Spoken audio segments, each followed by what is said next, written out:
오늘 우리 계시는 하나님의 귀한 말씀 여호수아서 20장 1절부터 6절입니다. 오늘 조금 특별한 말씀인데요, 우리 여호수아서 20장 1절부터 6절까지 한 절씩 교독하면서 주님의 은혜를 기대하겠습니다. 여호와께서 여호수아에게 말씀하여 이르시되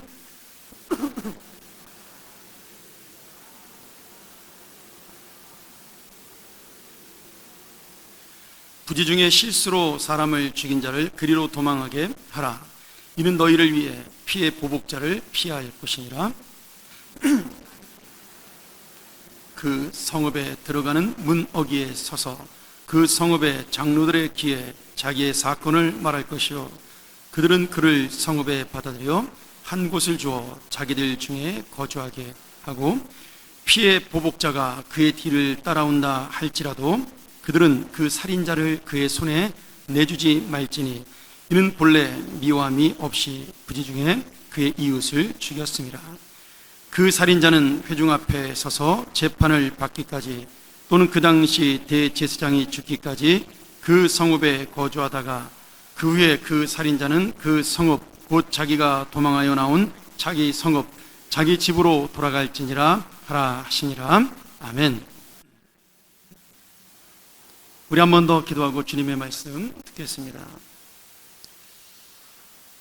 은혜로우신 아버지 하나님, 오늘 이 귀한 찬양, 정말 우리가 부를 수밖에 없는 그 이름 예수, 우리의 구주가 되시고 우리의 영원한 생명이 되시고 우리의 영원한 왕이 되신 예수를 찬양합니다.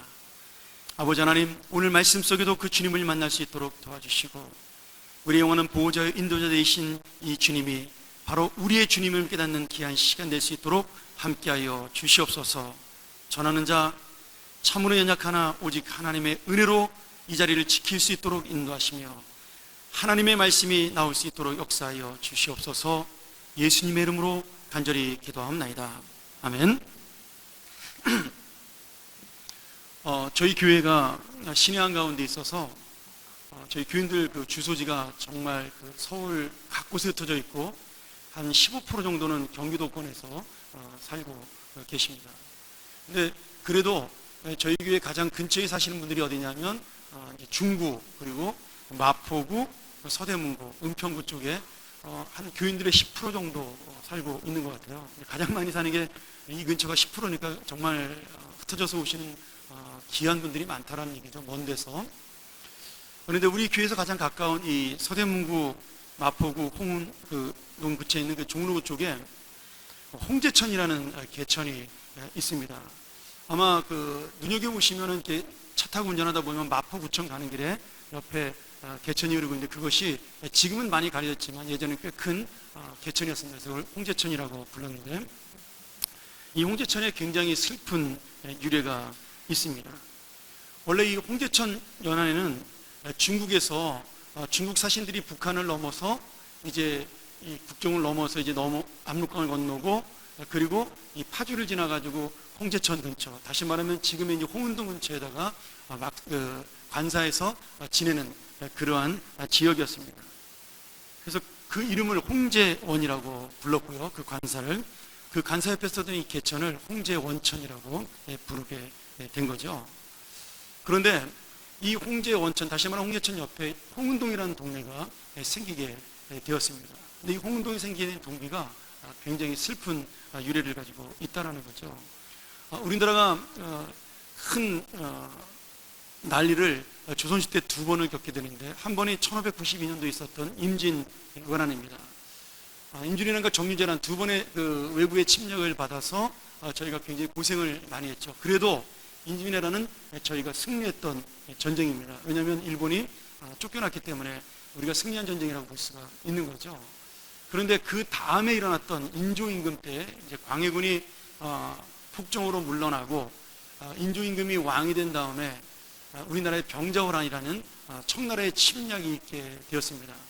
그때 여진족 출신이었던 이 청나라의 누르하치가 후금이라는 나라를 세우고 굉장히 이제 번성을 하게 되었을 때, 우리 조선에서는 그 국제 정서를 잘 파악하지 못해가지고 그만 이 후금, 다시 말하면 청나라보다는 당시 망해가는 명나라 쪽에 4대의 예를 갖추고 섬겼습니다. 이제 그것을 보고 청나라에서 분노해서 우리나라를 침략을 하게 되는 거죠. 근데 그 당시 우리나라의 국력이 얼마나 약했는지 이 청나라 군대가 파죽지세로 우리나라를 밀고 들어왔고, 인조임금은 뭐 피난을 의주로 가야 되느냐 말아야 되느냐, 임진왜란처럼 또 가지 말아야 되느냐 가야 되느냐 이렇게 당쟁을 하다가 그만 피난 시기를 놓쳐서 지금의 남한산성으로 피난을 가게 되었습니다. 그리고 여러분이 아시는 대로 그 남한산성에서 이마가 땅에 닿는 그런 절을 하면서 청나라의 홍타이 장군에게 항복을 하게 되었고, 머리가 깨지는 수치를 당하게 되었죠. 그런데 왕과 신하들은 그런 수치를 당하는 것이 당연한 겁니다. 그들의 정치를 잘못했고, 그리고 국제정세를 잘 못 읽은 그들의 죄 때문에 그렇게 수치를 당해서 너무나 당연한 건데, 불쌍한 건 백성들이었어요. 그 당시에 약 50만 명의 아녀자가 청나라에 잡혀가게 되었습니다. 청나라의 군대가 남자 여자 뭐 여자들은 정말 처녀든 그 부인이든 가리지 아니하고 모든 여자들을 전부 다 청나라로 끌고 가게 된 것이죠. 그때 약 50만 명의 인원이 끌려가게 됐는데 그 중에 돌아온 사람이 10%가 되지 못합니다. 아마 여러분 영화를 좋아하시는 분들은 몇 년 전에 그 유행했던 영화 최종병기 활이라는 아주 재밌는 영화가 있었죠. 그 영화 배경이 바로 이 병자호란때 끌려갔던 여동생을 구출해내는 이야기입니다.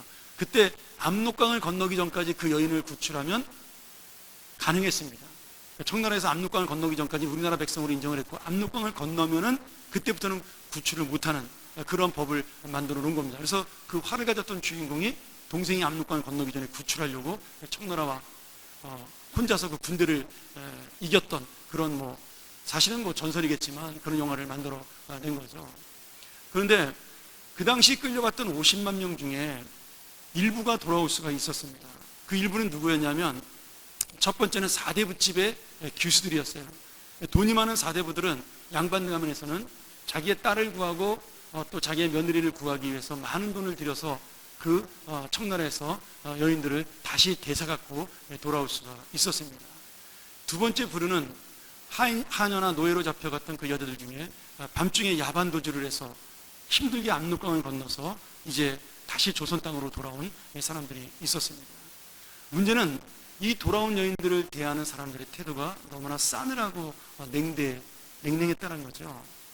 사대부집에서는 가문의 명예와 그리고 가문의 체면을 너희들이 망가뜨렸다라고 그들을 비난하면서 자결을 요구하는 가문이 굉장히 많았습니다. 그래서 수백 명의 돌아온 여자들이 타이에 의해서 자결을 하게 되었고, 또 많은 부인들은 강제로 이혼을 당하게 되었습니다. 몸을 버린 환향녀와 살 수 없다고. 이제 그 환향녀라는 단어가 거기서 나온 거죠. 뭐 욕으로도 쓰이기도 하지만, 너희들은 가문의 부끄러움을 갖고 있으니까 친정으로 돌아가라. 그래서 수많은 여인들이 이혼을 당하게 되었습니다.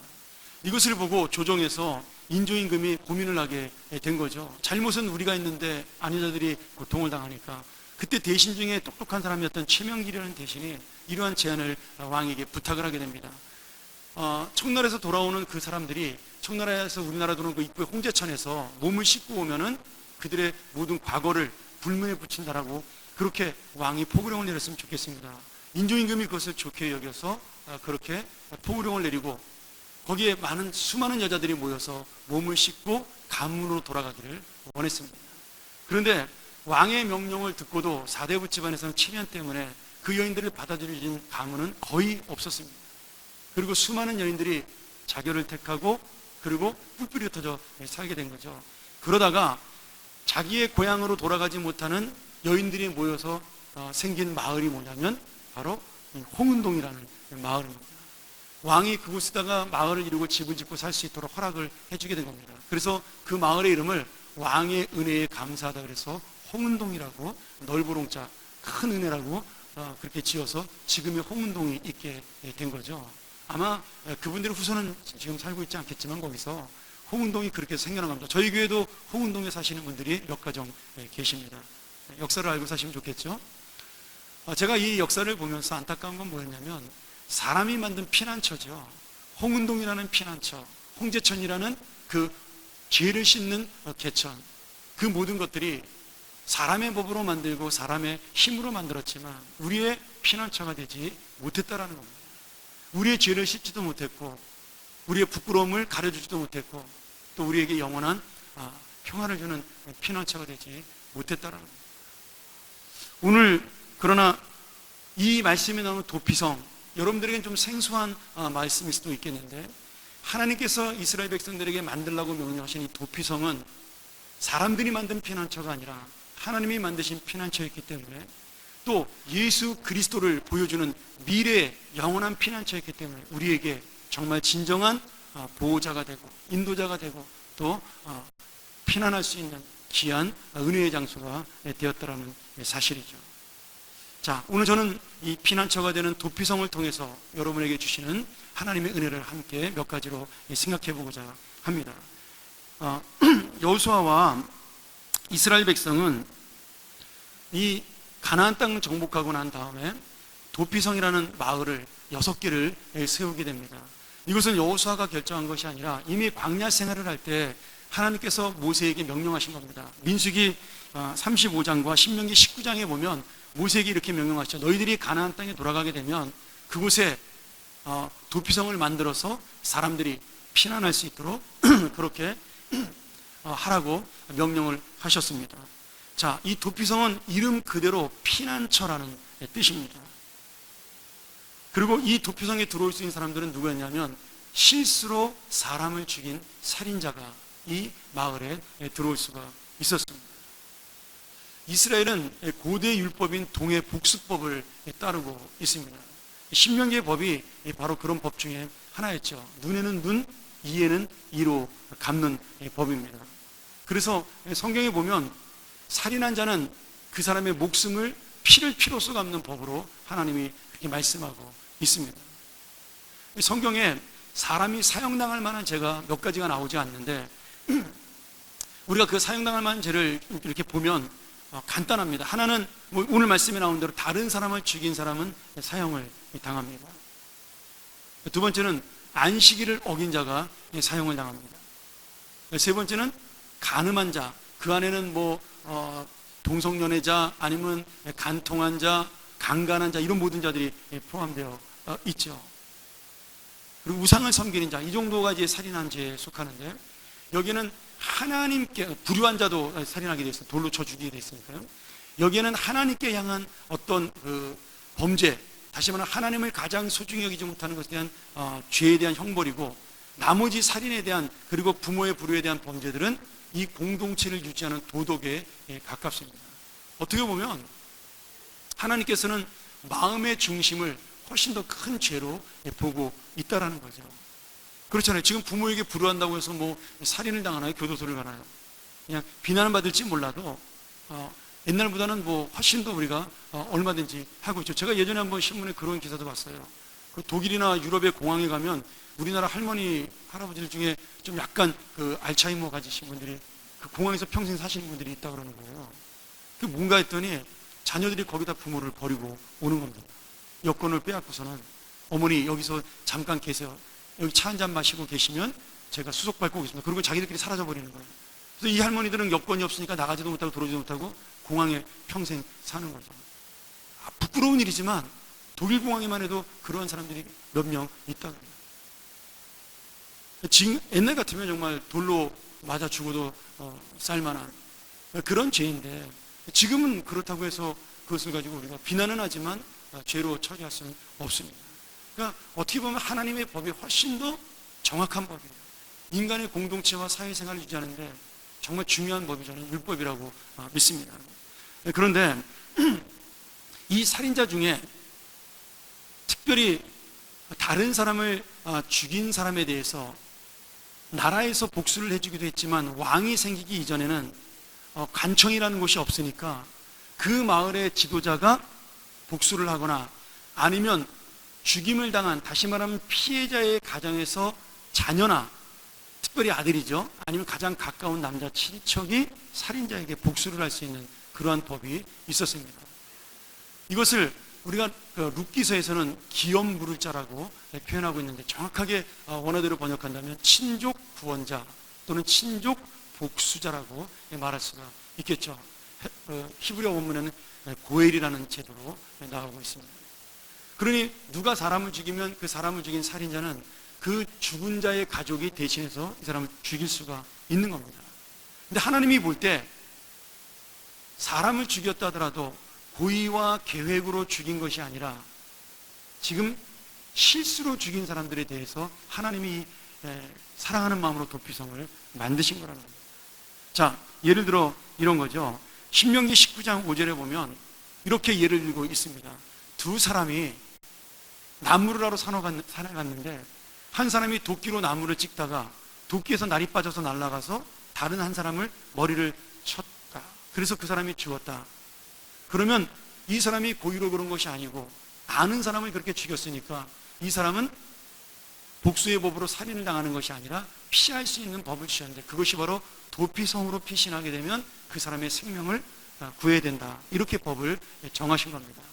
또 민수기서에 보면 어떻게 이야기하고 있냐면 우연히 돌을 던졌는데 사람이 없는 줄 알고 돌을 던졌는데 그 돌에 맞고 사람이 죽었을 때, 모르는 사람이죠 이 경우는.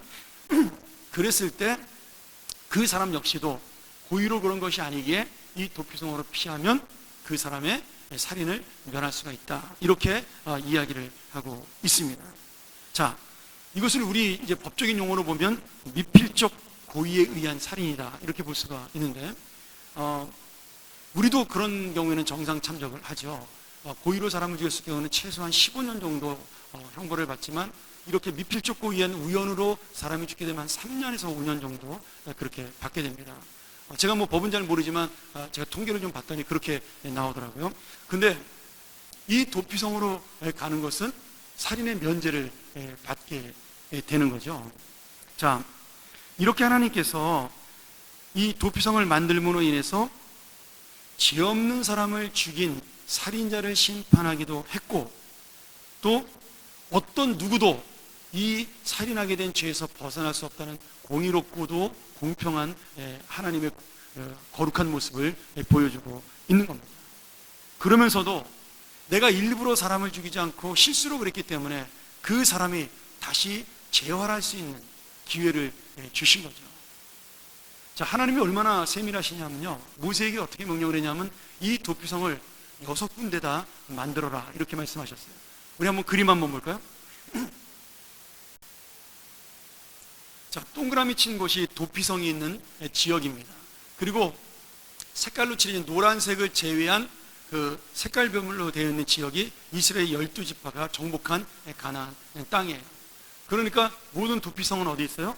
이스라엘 사람들이 살고 있는 가나안 땅 사이사이에 있는 겁니다. 뭐 정확하게 지역적으로 말한다면 요단강을 기준으로 해서 요단강 동쪽에 3곳, 그 다음에 요단강 서쪽에 3곳 이렇게 정해져 있습니다. 베셀, 길르앗, 라못, 그리고 골란, 또 서편에는 게네스, 세겜, 헤브론 이렇게 정해져 있는 거죠. 왜 이렇게 정했냐면 그 위치가 중요합니다. 이스라엘의 12지파가 살고 있는 어느 땅에서든지 이 도피성은 32km를 벗어나지 않게 되어 있습니다. 이 32km라는 것은 뭐냐면 건강한 사람이 하루를 걸어서 갈 수 있는, 아침부터 저녁까지 온종일 걸으면 갈 수 있는 지역의 위치입니다. 그러니 살인을 저지른, 고의가 아닌 우연히 살인을 저지른 사람이, 실수한 사람이 도망할 수 있는 짧은 거리, 그가 빨리 도피성으로 올 수 있는 그런 거리를 하나님께서는 지정해서 만들어 주신 거죠. 그리고 하나님이 또 더 세밀하게 이 도피성으로 오는 모든 길목은 14m의 넓은 도로로 정비를 해 놓았습니다. 빨리 도망올 수 있는 길을 열기 위해서. 그리고 혹시라도 오다가 처음 오는 길에 길을 잊어버릴까봐 곳곳에 표지판을, 도피성 가는 길이라는 표지판을 만들어 놓은 겁니다. 정말 하나님의 그 세밀한 은혜가 있는 거죠. 그리고 이 도피성 안에는 누가 살고 있었냐면 장로들과, 사람들에게 신뢰와 존경을 받는 장로들과, 그리고 제사를 지내는 제사장과 레위인이 그 안에 살고 있었습니다. 그래서 그들에게 그 살인자들이 찾아왔을 때 그들을 재판하고 판별할 수 있고, 그리고 그들을 만나줄 수 있고 보호해줄 수 있는 사람들을 그곳에 머무르게 한 거죠. 자, 오늘 우리는 이 하나님의 세밀한 사랑, 공의와 동시에 임하는 사랑을 통해서 이 도피성을 바라보며 하나님이 우리에게 주시는 은혜는 무엇인가를 제가 한 3가지 정도로 여러분하고 짧게 나누겠습니다. 첫 번째는 이 도피성의 은혜 속에는 하나님의 완전하신 공의가 담겨져 있습니다. 자, 도피성을 잘못 생각하면 실수로 살인을 저지른 사람이 무조건 피해서 구원받는 곳이다라고 생각할 수가 있습니다. 틀린 말은 아니지만 이 도피성 안에는 구원의 의미도 있지만 심판의 의미도 같이 담겨 있다는 거죠. 살인한 사람이 계획적이거나 의도적인 그런 마음이 없었다고 할 때만 도피성에 머무를 수가 있었습니다. 그가 그렇게 고의의 마음을 가지고 사람을 죽였을 때는 그 성읍에 살고 있는 장로들이 나와서 재판을 해서 그에게 신문을 하고 자세한 질문을 해서 그가 정말로 고의로 그랬는지 실수로 그랬는지를 구별한 다음에 그를 받아들이든지 아니면 그를 죽음 가운데 내어놓든지 이렇게 결정을 하게 된 거죠. 그러니까 이 도피성은 정직한 자에게는 구원의 장소가 되었지만 거짓을 말하는 자에게는 심판의 장소가 된 것입니다. 또한 도피성은 살인한 자가 실수로 살인을 해서 그곳에 와 구원을 받는 것처럼 보이기도 했지만 한편으로는 거기가 감옥의 역할을 감당했어요. 무슨 말이냐면 실수로 살인을 저지른 사람이 도피성에 들어오면 평생 동안 밖으로 나가지 못하고 도피성에 갇혀서 살 수밖에 없었습니다. 그러니까 자신이 실수했다 할지라도 그것이 하나님 앞에 죄가 되기 때문에 그 죄에 대한 대가를 그곳에 갇혀 사는 것으로 지불을 한 거죠. 이런 의미로 비록 이 살인자가 사형은 면하게 되지만 도피성 안에서 자신의 잘못을 인정하고 그리고 자신의 죄를 뉘우침으로 평생을 살기 때문에 그가 하나님의 공의 속에 살게 되었다라고 말씀할 수가 있는 거죠. 또한 피해자의 가족이 그 죽임을 당한 입장에서 볼 때는 아무리 실수로 사람을 죽였다 하더라도 마음속에 원망과 한이 쌓일 수밖에 없습니다. 그런데 일부러 그런 것이 아니라 실수로 그렇다라면 그 사람을 내어줘서 우리 아버지를 네가 죽였어? 내 형제를 네가 죽였어? 나도 너를 똑같이 죽일 거야. 도끼로 내가 너를 찍으마. 여러분 이게 일반적인 사람의 사고로 하기가 쉽지 않은 겁니다. 그렇지 않습니까?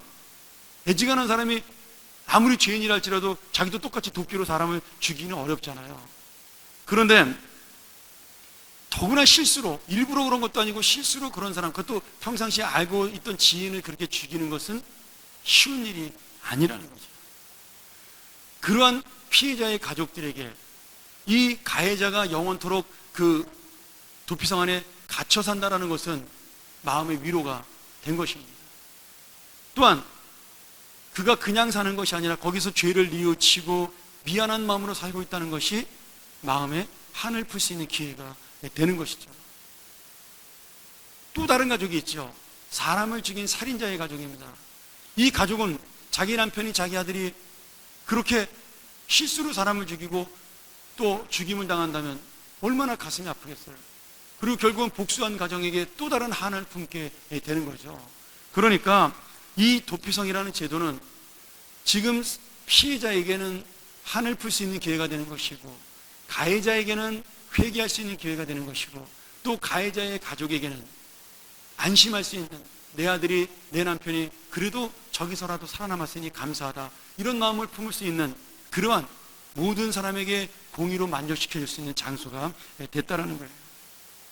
그러니 여러분 하나님은 공평하신 분이라는 것을 이 도피성을 통해 보여주고 있는 겁니다. 이 도피성의 가장 큰 의미 중에 또 하나는 뭐가 있냐면 그 누구도 살인을 저지른 사람은 예외가 없이 다 심판을 받는다라는 거예요. 일부러 죽였으면 그 사람도 사형을 당하는 것이고 그리고 일부러 죽이지 않고 실수로 죽였으면 도피성으로 갈 수밖에 없는 거죠. 지위과를 막론하고 나이를 막론하고 다 모든 법이 공평하게 임한 겁니다. 이것이 바로 도피성의 위대한 하나님의 공의를 보여주는 장면이죠. 여러분 지금 법이 굉장히 많이 발전해 있습니다. 뭐 민법, 형법, 상법 뭐 엄청나게 법이 발달해 있고 재판도 뭐 보면은 형사 재판이 있고 민사 재판이 있고 뭐 가정 재판이 엄청나게 많잖아요. 근데 여러분 지금 우리가 살면서 이 땅의 모든 법이 공평하게 돌아간다고 생각하는 사람이 얼마나 있을까요? 유전무죄, 무전유죄라는 말이 왜 생겨났을까요? 법을 아무리 자세히 만들어도 사람은 그것을 빠져나가기 위해 애쓸 수밖에 없고요. 그리고 어떤 법도 공평하게 그 법을 유지하기가 쉽지가 않습니다. 그러니까 어떻게 보면 법이 발달한다는 것은 뭐예요? 사람의 죄가 그만큼 더 발달한다는 거죠. 아마 여러분도 마음속으로는 뭐 법이라는 것이 죄를 지면 벌을 받는 게 당연하지만 꼭 공평하게만 이루어지지는 않는다. 누구나 다 그런 생각을 하고 계실 겁니다. 그런데 이 하나님의 공의로운 법은요, 누구에게나 예외가 없었다라는 거예요.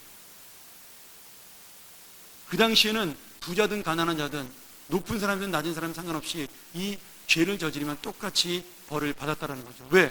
진정한 재판관이 하나님이 되셨기 때문이에요.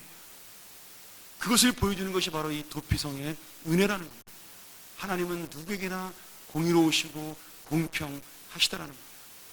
두 번째로 도피성의 은혜에는 완전하신 하나님의 사랑이 담겨져 있습니다. 지금 실수로 살인을 저지른 자가 도피성으로 피신하게 되면 생명의 안전을 보장받고 복수를 피할 수 있으니까 구원의 은혜를 받았다, 이렇게 생각할 수가 있는 거죠.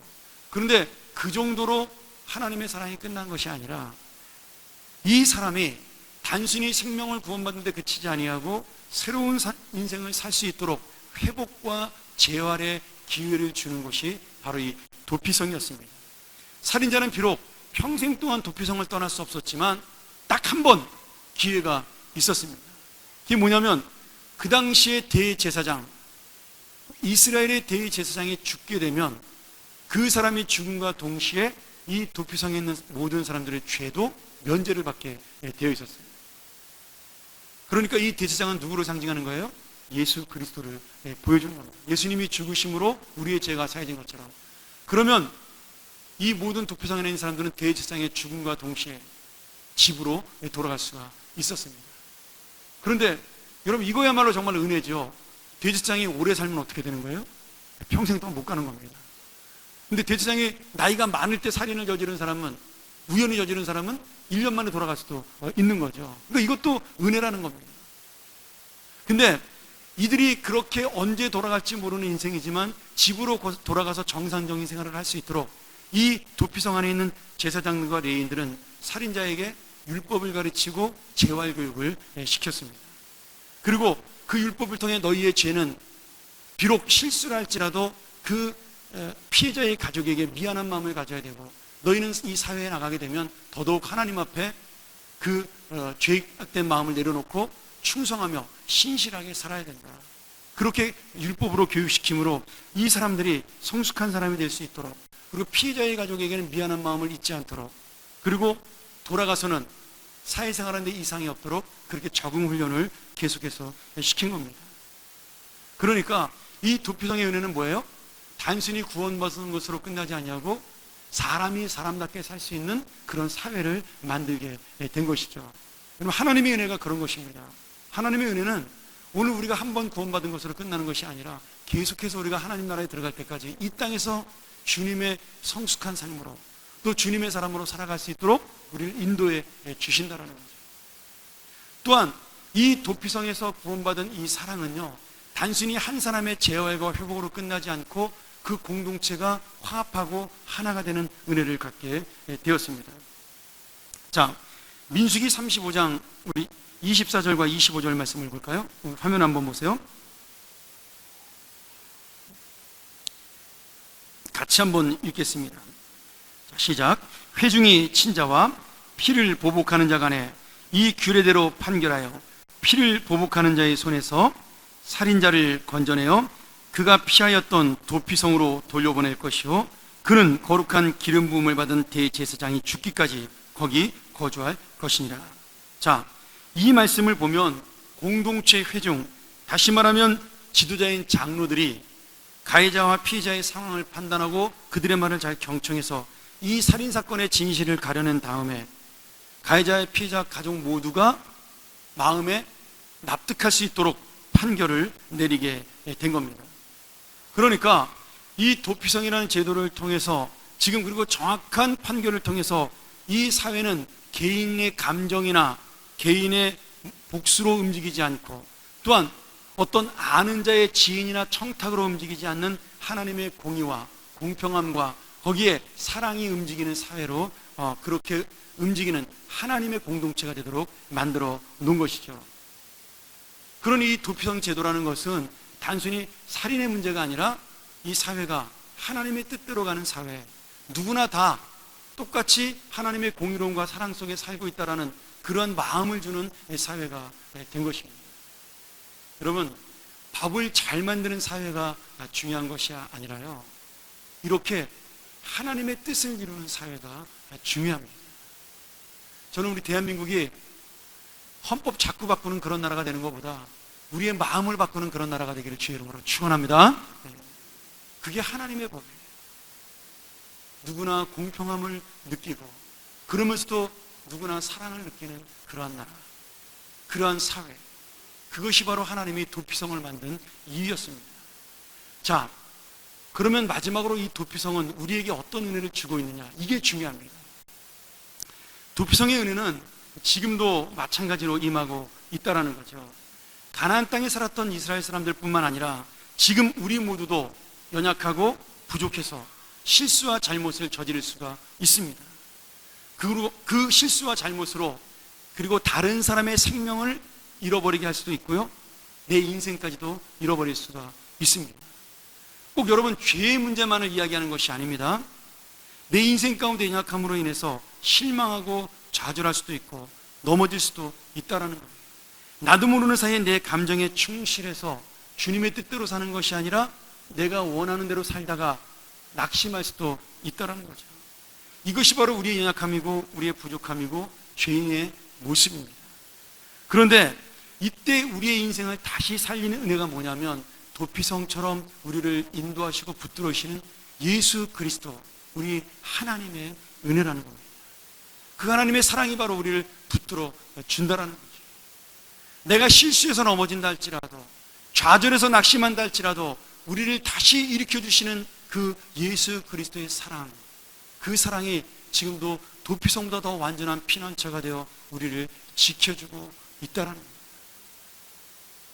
여러분, 우리가 무엇에 이 삶을 의지하고 내 인생을 붙들며 살 수 있을까요?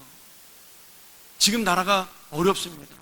우리 민족이 정말 한치 앞을 내다볼 수 없는 그러한 하루하루를 보내고 있는 거죠. 그런데 여러분, 이것이 정부가 바뀌고 미국이 바뀌고 중국이 바뀌고 일본이 바뀌면 해결되는 문제인가요?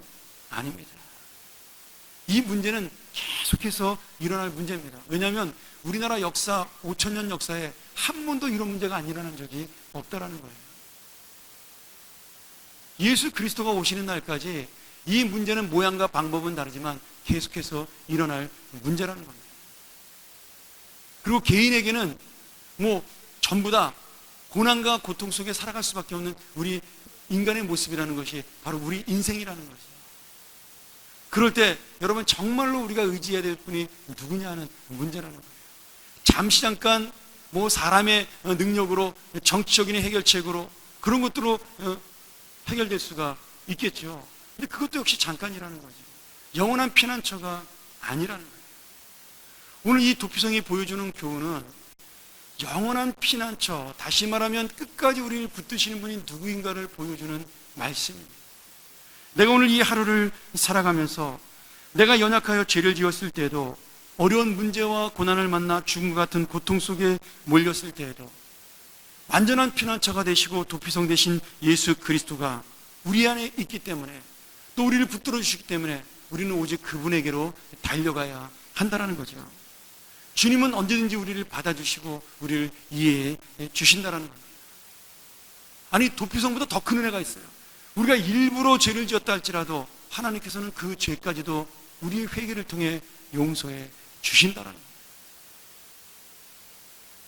사랑하는 여러분, 도피성의 대제사장이 죽으면 그 죄가 완전히 사하여지고 그것을 나와 자유를 얻게 됩니다. 이것이 바로 참된 대제사장 되신 예수 그리스도의 은혜예요. 히브리서 2장 17절 18절 우리 한 번 더 보도록 하죠. 우리 한번 또 같이 말씀 읽도록 하겠습니다. 그러므로 그가 범사에 형제들과 같이 되심이 마땅하도다. 이는 하나님의 일에 자비하고 신실한 대제사장이 되어 백성들의 죄를 속량하려 하심이라. 18절 그가 시험을 받아 고난을 당하였은즉 시험 받는 자들을 능히 도우실 수 있느니라. 여러분, 이 그가 누굽니까? 예수 그리스도예요. 예수님이 참된 대제사장이 되어 우리를 위해 십자가에 달려 돌아가심으로 인해서 우리가 구원의 생명의 은혜를 얻게 되었습니다. 그리고 새로운 인생을 살게 된 것이죠. 근데 그것으로 끝난 것이 아니라 이 땅에 오셔서 죄인으로 고난을 당하셨어요. 죄는 없는 분이었는데 죄인의 판결을 받았잖아요. 사형이라는 죄인. 그리고 또 그분은 그렇게 십자가의 죄인으로 죽으셨지만 죄가 없으셨기에 3일 만에 부활하심으로 우리의 영원한 소망의 주가 되셨습니다. 그러니 죄인으로서의 우리의 마음도 이해하시는 분이 예수님이시고, 또 죄 없이 억울하게 내가 이 땅에서 힘들고 어려운 일을 만나서 당하는 고통과 고난도 이해하시는 분이 예수 그리스도인 겁니다. 여러분, 주님이 단순히 십자가의 죽으심으로 우리를 구원하셨다로 우리 인생이 끝나는 것이 아니라 지금도 오늘 하루도 하나님께서는 예수 그리스도를 통해 우리를 이해하시고 받아주시며 우리의 고난을, 우리의 아픔을, 그리고 우리의 문제를 해결해 주시고 위로해 주신다는 것이죠. 그것이 바로 오늘 이 땅을 살아가는 우리들의 힘과 능력이요 마지막 소망입니다. 여러분, 우리의 소망은 물질이 아니고 정치가 아니고 권력이 아니고 힘이 아니고 내가 알고 있는 뒷배경이 아니라 바로 우리의 모든 마음을 아시고 우리가 실수할 때도 함께 계시고 우리가 죄를 지었을 때도 함께 계시고 내가 이유 없이 알 수 없는 고난 속에 있을 때도 함께 계시는 예수 그리스도만이 바로 우리의 보호자요 인도자가 되신다는 겁니다. 그분이 바로 우리의 피난처가 되어 주시는 겁니다. 할렐루야. 여러분, 무엇을 믿고 사시는 거예요? 그런 주님의 은혜를 받고 이 땅에 살고 여기 앉아 계시면서 우리가 지금도 무엇을 붙들고 무엇을 의지하며 살고 있습니다. 오늘 여러분, 이 도피성의 은혜가 바로 지금 내가 받는 하나님의 사랑이 되고 예수 그리스도의 함께 하심이 되는 귀한 놀라운 은혜가 있기를 주의 이름으로 축원합니다. 마지막으로 한 가지만 더 말씀을 드리고 마치겠습니다. 여러분, 이스라엘의 도피성은 문을 닫았지만 예수님의 은혜는 계속되기에 우리의 도피성과 피난처는 영원합니다. 그런데 여기에 하나님 주시는 더 큰 은혜가 하나 있어요. 그게 뭐냐면 우리가 도피성 되신 예수 그리스도, 완전한 피난처 되신 예수 그리스도에게 의지하고 그렇게 위로를 얻게 되었습니다. 그리고 주님이 우리에게 이제는 말씀하셔요. 이제는 네가 그 피난처 된 인생이 되어야 한다라는 거예요. 여러분, 교회가 뭡니까? 바로 교회가 그 피난처라는 거예요. 목장이 바로 그 피난처라는 겁니다. 내가 말할 수 없는 아픔과 고통을 가지고 내 실수와 문제를 가지고 엎드렸을 때, 그리고 찾아왔을 때, 그리고 손을 내밀었을 때 그 손을 붙들어주고 위로해주고 그 잘못을 어루만져주며 나도 너와 같은 죄인이었노라고, 그러나 주님의 은혜와 사랑을 받아 이처럼 하나님의 기뻐하는 자가 되었노라고 그렇게 그들을 보듬어주고 안아주는 것이 바로 우리 교회여야 한다는 것이죠. 여러분, 주님이 주시는 은혜가 정말로 감사하다면 우리는 그 은혜를 가지고 왜 그렇게 다른 사람들에게 나타내지 못할까요? 오늘 이 예배가, 오늘 우리의 말씀 듣는 이 귀한 은혜가 왜 그렇게 형제와 자매들에게 나타나지 않을까요? 내가 그 예수 그리스도의 사랑 속에 깊이 들어가 보지 못했기 때문입니다. 아니면 나도 모르는 사이에 잊어버렸기 때문이죠. 여러분, 교회는 누가 모인 곳이에요? 죄인들이 모인 곳입니다. 교회는 악인들이 모인 곳이에요. 죄송합니다. 예수님이 보실 때 그렇다라는 거예요. 교회는 힘들고 어려운 사람들이 모이는 곳이에요. 교회는 피난처예요. 교회는 보호처입니다. 오늘 여러분, 우리의 마음속에 내가 예수님의 마음을 가지고 그 피난처를 찾아오는 사람들을 대한다면 우리 교회는 더 다른 교회가 되고 더 하나님이 기뻐하시는 교회가 되고 진정한 이 땅에 남아있는 피난처가 될 줄로 믿습니다. 사랑하는 여러분, 오늘 우리의 힘들고 어려운 문제들, 나의 실수와 잘못들을 모두 주님 앞에 내어놓는 주님의 완전한 피난처를 만나는 여러분의 삶이 되시기를 주의 이름으로 소원하고요. 또한 그 피난처신 주님을 내 안에 받아들임으로 그 주님을 통해 나 역시도 다른 사람의 피난처로 살아가는 아름다운 인생이 되시기를 주의 이름으로 간절히 축원합니다. 우리 한번 같이 이 말씀 기억하면서 함께 기도하기를 원합니다. 내가 가진 것 주님의 것이요, 내게 주어진 시간, 내게 주어진 건강, 내게 주어진 사명이 주님의 것이라면 오늘 나는 이것을 통하여 다른 사람들에게 하나님의 교회 앞에 어떤 피난처로 사용할까요? 내 감정에 충실하여, 내 실수에 충실하여, 내 욕심에 충실하여 내가 다른 사람들을 돌아보는 것이 아니라 오직 내 마음만 돌아보는 그런 연약한 자, 불쌍한 자가 되지 않도록 하나님 나를 붙들어 달라고. 언제까지 나만 보는 자, 내 것을 채워달라고 원하는 자, 내 마음을 채워달라고 외치는 자가 아니라 나도 이 하나님의 은혜를 가지고 다른 사람들의 영혼을 채우는 자가 되게 해달라고. 우리 한번 같이 이 시간 피난처신 주님을 붙들고 또 나 역시 그 피난처가 되게 해달라고 함께 통성으로 기도하겠습니다. 하나님 아버지,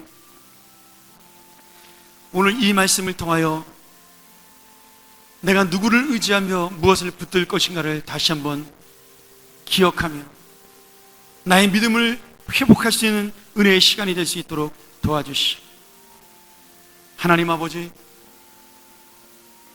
나 자신에게 충실하여 이 하나님의 사랑을 놓치고 하나님의 은혜를 놓치고 나 혼자 힘들어하고 나 혼자 괴로워했던 것을 용서하시고 이제는 더 큰 마음과 더 큰 믿음을 가지고 주위를 바라보고 이웃을 돌아보는 믿음을 가질 수 있도록 인도하여 주옵소서. 그리하여 이 교회가 참된 피난처 교회가 될 수 있도록 도와주시고 어떤 사람이 이 교회로 와도 안아주고 사랑할 수 있는 하나님의 도피성이 될 수 있도록 인도하여 주시옵소서. 오늘 우리 인생을 다시 한번 주님 앞에 맡겨오며 피난처신 주님, 도피성 되신 예수 그리스도를 만나는 귀한 시간 되게 하여 주시옵소서. 하나님 아버지, 오늘 다시 한번 이 말씀이 우리의 마음을 위로하여 주시고 참된 피난처요 영원한 안식처가 되시는 예수 그리스도를 다시 한번 붙드는 시간 되게 하여 주시옵소서. 그리고 그 은혜를 가지고 나아가 내가 이 땅의 피난처가 되고 주님의 도피성이 되는 하나님의 자녀의 삶을 사는 우리 교회, 우리 성도, 우리 주님의 자녀들이 될 수 있도록 축복하여 주시옵소서. 예수님의 이름으로 간절히 기도합나이다. 아멘.